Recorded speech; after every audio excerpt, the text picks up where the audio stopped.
to Mrs. Williams' Reading Strategy Corner. Today we'll be learning a strategy called inference. You're probably wondering, what's inference and when will I ever use it?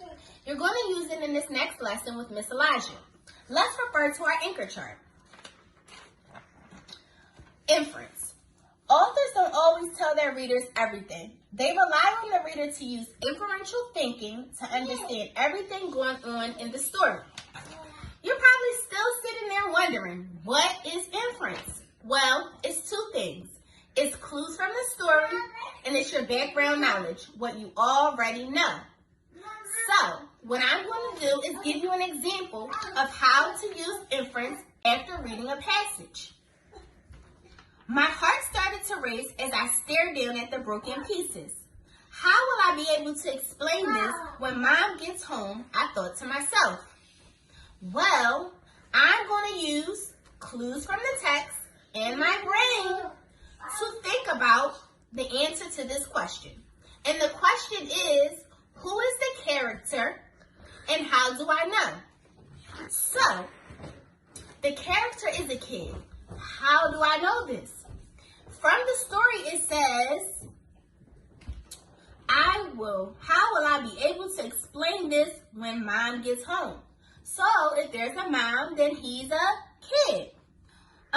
Also, I can infer from the passage that he's nervous because that's what happens when your heart races. And in the story, he starts off, my heart races. So this is just a little glimpse in how to use inference when reading a passage. Please remember this reading strategy as you read about the water cycle and answer the questions that follow. See you later, guys. Hello, fifth grade. It is Miss Elijah here. I'm coming to you live from our virtual classroom, science and global studies classroom. I hope you guys are all being safe, staying home, taking this time to enjoy your family and getting your packets done. I hope you guys listen to Ms. Williams' quick tip about inference. I will go ahead and start our quick mini lesson on how to use inference inside of your passages. Any passages that you read, whether it is science, ELA, math, anything with words, you can use this technique to find answers to questions. Let's get started.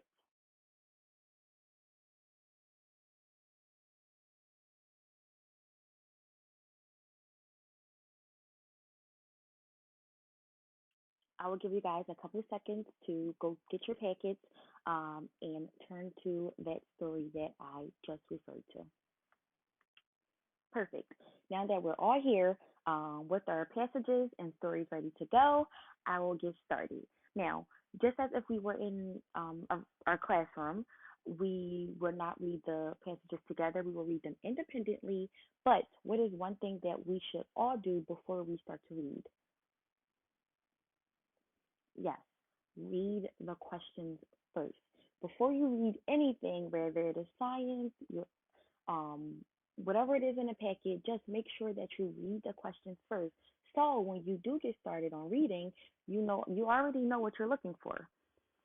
So we're going to read the questions together, and we're going to go over one question with the inference rule that Miss Williams told us earlier.